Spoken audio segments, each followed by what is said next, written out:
آج ترقی یافتہ ممالک اس حقیقت کو تسلیم کرنے میں ہچکچاہٹ محسوس کر رہے ہیں کہ پاکستان نے ایٹمی دھماکے اپنے زور بازوں پر کیے ہیں۔ دنیا یہ سمجھنے سے قاصر ہے کہ ایک ایسا ملک جس کی شرح خواندگی صرف 32% تھی، ایک ایٹمی قوت کیسے بن سکتا ہے۔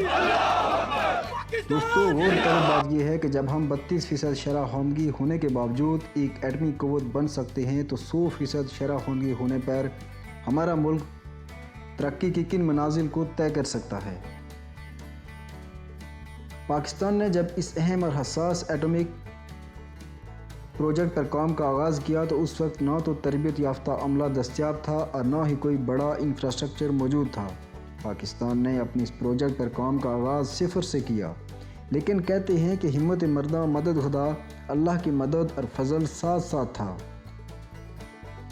پاکستان نے 3 سال کے قلیل عرصے میں یورینیم کی افزودگی کی مطلوبہ صلاحیت حاصل کر لی تھی۔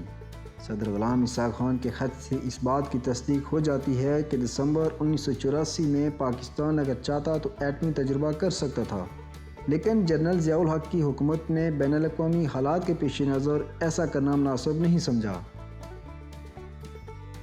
1998 کا سال پاکستان کی کامیابی کا سال تھا۔ اسی سال پاکستان نے نہ صرف 28 مئی کو ایٹمی دھماکے کیے بلکہ 6 اپریل کو پہلے زمین سے زمین تک مار کرنے والے میزائل غوری 1 کا کامیاب تجربہ بھی کیا۔ 28 مئی 1998 کو سپیر 3:16 پر بلوچستان کے اندرونی علاقے چاغی میں ایک خوش قسمت پاکستانی نے بٹن دبا کر نیوکلیئر تاریخ میں ایک نئے باب کا اضافہ کر دیا۔ Lieutenant general Zulfiqar Ali Khan, chairman atomic energy commission اور اس کے ساتھی سائنسدان اس حقیقت سے آگاہ تھے کہ اس اقدام کی کیا اہمیت ہے۔ چند ہی منٹوں میں چاغی کی سرزمین لرزنا شروع ہو گئی اور پہاڑ نے اپنا رنگ بدلنا شروع کر دیا۔ یہ وقت قوم کی خودداری کا آغاز تھا جس نے بین الاقوامی طاقتوں کے سامنے گھٹنے ٹیکنے سے انکار کر دیا تھا۔ یہ بھارت کے ایٹمی دھماکوں کا بھرپور جواب تھا۔ جب سے بھارت نے اپنے میزائل پروگرام کو توسیع دی تو وطن عزیز میں دفاع کے ماہرین خطرے کی گھنٹی بجا رہے تھے۔ بھارت نے کم فاصلے تک مار کرنے والے پرتھوی، اگنی اور بیلسٹک میزائل کا پروگرام زور و شور سے شروع کر رکھا تھا، جس کے جواب میں 1993 میں پاکستان نے بھی غوری کے پروجیکٹ پر کام کا آغاز کر دیا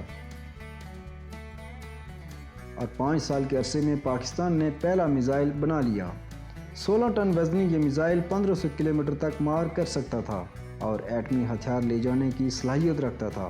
پاکستان نے 6 اپریل 1998 کو اس کا کامیاب تجربہ کر لیا تھا۔ پاکستان کے اس تجربے کے بعد ہندوستان میں جیسے کھلبلی مچ گئی تھی اور یوں ہندوستان نے ہتھیاروں کی دوڑ شروع کر دی۔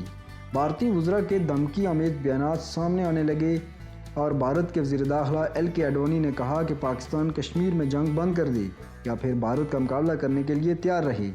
ان حالات میں پاکستان کے لیے یہ فیصلہ کن وقت تھا کہ وہ دشمن کی آنکھوں میں آنکھیں ڈال کر بات کرے، لیکن افسوسناک بات یہ تھی کہ G8 ممالک کے قائدین نے برمنگھم میں ہونے والے اجلاس میں بھارت کے خلاف ہونے والے اقدامات سے انکار کر دیا۔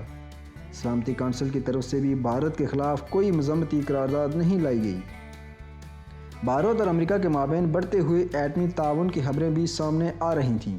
مغربی دنیا کی طرف سے پاکستان کے خلاف تعصب واضح ہو چکا تھا۔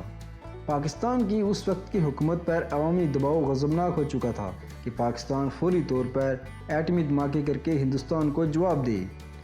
اسی دوران امریکی صدر بل کلنٹن نے پاکستان کو دھماکے نہ کرنے اور بھارتی حملے کی صورت میں پاکستان کے تحفظ کی ضمانت دینے کی تجویز تک پیش کر دی، لیکن پاکستان نے یہ تجویز مسترد کر دی اور ایٹمی دھماکے کرنے کی تیاریاں شروع کر دیں۔ بلاخر پوری دنیا کی مخالفت کے باوجود پاکستان نے ایٹمی دھماکہ کر کے پہلا اسلامی ایٹمی ملک بننے کا اعزاز حاصل کر لیا۔ اب کوئی بھی دشمن میلی آنکھ سے دیکھنے سے پہلے 10 بار سوچے گا۔ آج پاکستان کا دفاع ناقابل تسخیر بن چکا ہے۔ پاکستان نے دفاع اور ٹیکنالوجی کے میدان میں کئی اہم سنگ میل عبور کیے۔ پاکستان کے پاس دنیا کا بہترین میزائل سسٹم موجود ہے جس میں وقت کے ساتھ ساتھ حالات کے مطابق تبدیلیاں لائی جا رہی ہیں۔ پاکستان کے دفاع کو ناقابل تسخیر بنانے میں سب سے اہم کردار ڈاکٹر عبدالقدیر خان کا تھا۔ انہوں نے اپنا آج پاکستان کے کل پر قربان کیا۔ قوم اپنے ہیرو کو ہمیشہ یاد رکھے گی۔ اب ضرورت اس امر کی ہے کہ ملک معیشت کے میدان میں بھی ناقابل تسخیر بن کر اپنا کھویا ہوا مقام حاصل کرے، جس کا خواب علامہ اقبال اور قائد اعظم نے دیکھا تھا۔